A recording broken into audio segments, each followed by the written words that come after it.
नमस्कार भक्तों। श्राद्ध का बड़ा महत्व है हमारी भारतीय संस्कृति में। श्राद्ध का प्रकार, श्राद्ध के करने का तरीका जो वराह पुराण में ऋषि मार्कंडेय जी ने बताया है, तो उसी की एक जानकारी हम भी आपके सामने प्रस्तुत कर रहे हैं। तो श्रवण करते हैं वराह पुराण में श्राद्ध कल्प का विषय कि मार्कंडेय जी कहते हैं कि विप्रवर प्राचीन समय में यह प्रसंग ब्रह्मा जी के पुत्र सनत नंदन ने, जो सनक जी के छोटे भाई एवं परम बुद्धिमान हैं, वह मुझसे कहा था। अब ब्रह्मा जी द्वारा बतलाई वह बात सुनो। तिरानी चिक्के त्रिमुद त्रिसुपणी 6 वेदांगों के जानने वाली यज्ञानुष्ठान तत्पर भांजे दोहित्र शुश्वत जामाता मामा तपस्वी ब्राह्मण पंचाग्नि तपने वाले शिष्य संबंधी तथा अपने माता पिता प्रेमी इन ब्राह्मणों का श्राद्ध कर्म नियुक्त करना चाहिए। मित्रघाती स्वभाव से ही विकृत नख वाले, काले दांत वाला, कन्यागामी, आग लगाने वाला, सोम रस बेचने वाला, जन समाज में निंदक, चोर, चुगलखोर, ग्राम पुरोहित, वेतन लेकर पढ़ने तथा पढ़ाने वाला, पुनर्विवाहिता स्त्री का पति, माता पिता का परित्याग करने वाला, हीन वर्णों की संतान का पालन पोषण करने वाला, शूद्र स्त्री का पति एवं मंदिर में पूजा करके जीविका चलाने वाला, ऐसे ब्राह्मण श्राद्ध के अवसर पर निमंत्रण देने योग्य नहीं होते हैं। विचारशील पुरुषों को चाहिए कि एक दिन पूर्व ही संयमी श्रेष्ठ ब्राह्मण को निमंत्रण दे, पर श्राद्ध के दिन कोई अनिमंत्रित तपस्वी ब्राह्मण घर पर पधारे तो उसे भोजन कराना चाहिए। श्राद्ध करता घर पर आए हुए ब्राह्मणों का चरण धोए, फिर अपना हाथ धोकर उन्हें आमचन कराए, तत्पश्चात उन्हें आसनों पर बैठाए और भोजन कराए। ब्राह्मणों की संख्या कितनी होनी चाहिए? पितरों के निमित्त अयुग्म अर्थात 1, 3 इत्यादि, देवताओं के निमित्त युग्म अर्थात 2, 4, इस क्रम में ब्राह्मण भोजन की व्यवस्था करे। अथवा देवताओं और पितरों दोनों के निमित्त एक एक ब्राह्मण को भोजन कराने का भी विधान है। नाना का श्राद्ध वैश्युदेव के साथ होना चाहिए। पितृपक्ष और मातामह पक्ष दोनों के लिए एक ही वैश्युदेव श्राद्ध करे। देवताओं के निमित्त ब्राह्मणों को पूर्व मुख बैठाकर भोजन कराना चाहिए तथा पितृपक्ष एवं मातामह पक्ष के ब्राह्मणों को उत्तर मुख बैठाकर भोजन कराएं। द्विजवर कुछ आचार्य कहते हैं पितृपक्ष और मातामह इन दोनों श्राद्ध अलग अलग होने चाहिए। अन्य कुछ महर्षियों का कथन है कि दोनों श्राद्ध एक ही साथ एक ही पाक में समुचित हैं। बुद्धिमान पुरुष श्राद्ध में आसन के लिए सर्वप्रथम कुशा दे, फिर देवताओं का आह्वान करे, तदंतर अर्घ्य आदि से विधि पूर्वक पूजन करे। ब्राह्मणों की आज्ञा से जल एवं यव से देवताओं को अर्घ्य देना चाहिए। फिर श्रद्धा विधि को जानलेवा श्राद्ध करता विधि पूर्वक चंदन, उत्तम धूप, दीप विश्वदेव आदि देवताओं का अर्पण करे। पितरों के निमित्त इन सभी उपचारकों की अपसव्य भाव से निवेदन करे। फिर एक ब्राह्मण की अनुमति से 2 भाग किए हुए कुश पितरों के लिए दे। विवेकी पुरुष को चाहिए मंत्र का उच्चारण करके पितरों का आवाहन करे। अपसव्य होकर तिल और जल से अर्घ्य देना चाहिए।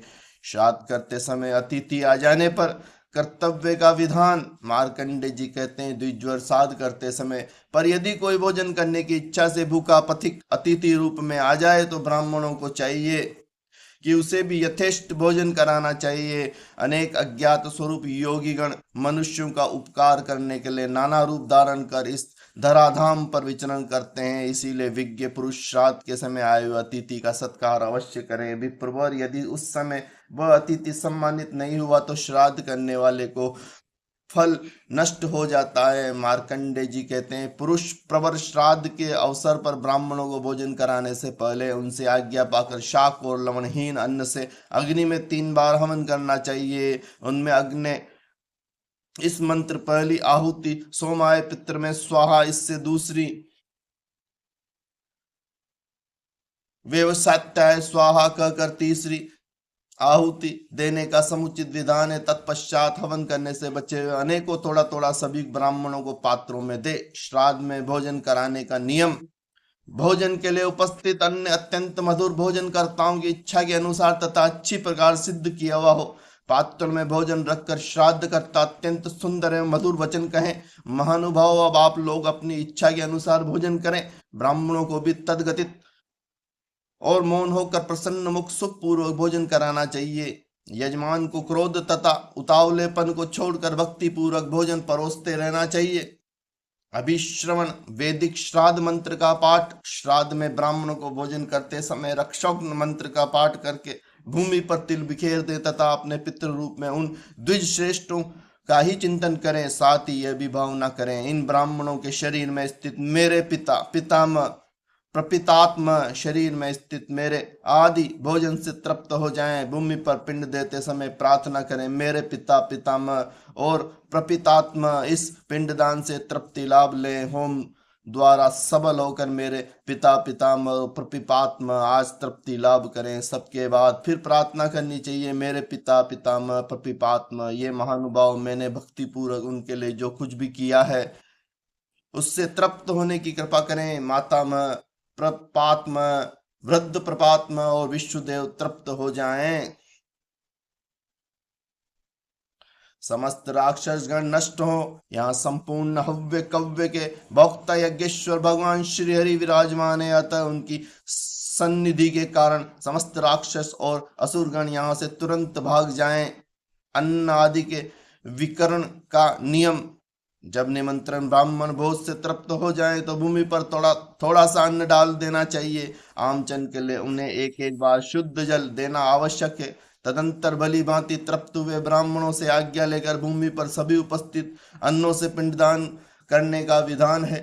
पिंडदान का नियम, श्राद्ध काल में भली भांति सावधान होकर के तिल के साथ उन्हें पिंड अर्पण करें।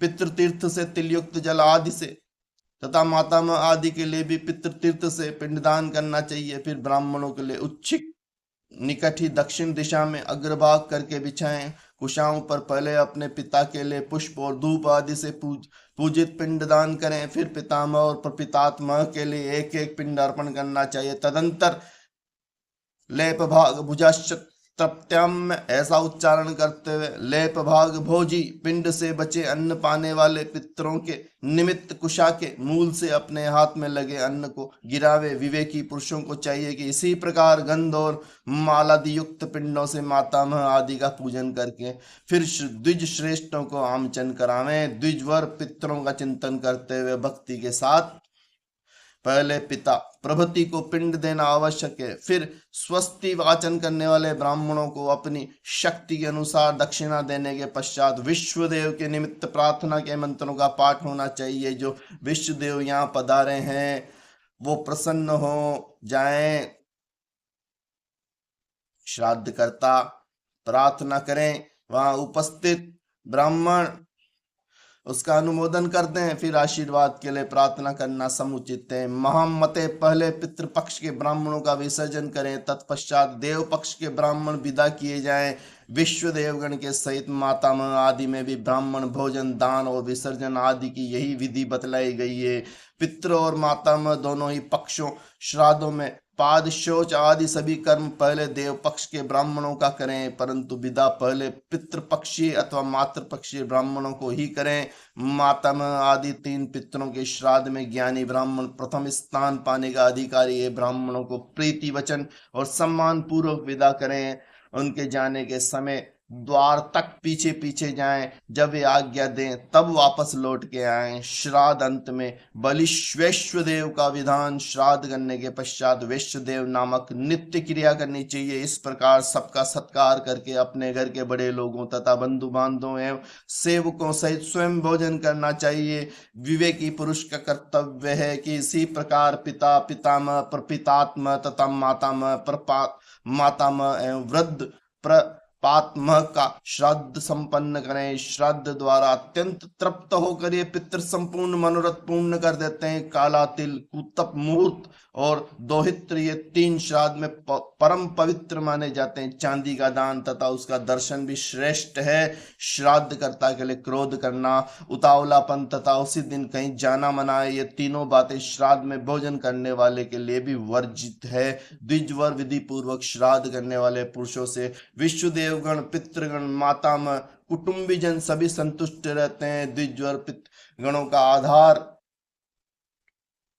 चंद्रमा है और चंद्रमा का आधार योग है। अतः श्राद्ध में योगी जनों को नियुक्त करना अति उत्तम है। विप्रवर श्राद्ध भोजी 1 सहस्त्र ब्राह्मणों के सम्मुख यदि एक भी योगी उपस्थित हो जाए तो वह यजमान के सहित उन सबका उद्धार कर देता है। सामान्य रूप से सभी पुराणों में इस पितृ क्रिया का वर्णन किया गया है। इस प्रक्रिया का वर्णन क्रम से कर्म कांड होना चाहिए, जानकर भी मनुष्य संसार के सभी बंधनों से छूट जाता है। गौरमुख श्रेष्ठ व्रत वाले बहुत से ऋषि श्राद्ध का आश्रय लेकर मुक्त हो चुके हैं। अतएव तुम भी इसके अनुष्ठानों में यथाशीघ्र तत्पर हो जाओ। द्विजवर, तुमने भक्ति पूर्वक इस प्रसंग को पूछा है, अतः तुम्हारे सामने मैं इसका वर्णन कर चुका हूँ। पितृयज्ञ करके भगवान श्री हरि का ध्यान करता है, उससे बढ़कर कोई कार्य नहीं है और उस यज्ञ से बढ़कर दूसरा कोई पितृतंत्र भी नहीं है, इसमें कोई संदेह नहीं है। तो इस तरह वराह पुराण में श्राद्ध करने का नियम, श्राद्ध के कर्म और श्राद्ध का महत्व बताया गया है। तो वराह पुराण में वर्णित जो श्राद्ध की नित्य नियम जो लिखे हुए थे वो हमने आपको श्रवण कराए। आपको दी हुई जानकारी अच्छी लगती है तो चैनल को लाइक करें, सब्सक्राइब करें, और आप किस पुराण का वर्णन सुनना चाहते हैं वो भी हमें लाइक कमेंट करके बता सकते हैं। इसी प्रकार हम आगे भी आपको पुराणों में दी हुई जानकारी देते रहेंगे। तो भक्तों, इसी के साथ ही वराह पुराण का ये श्राद्ध कल्प समाप्त होता है। आपने इसे ध्यान पूर्वक सुना, उसके लिए आपका बहुत बहुत धन्यवाद।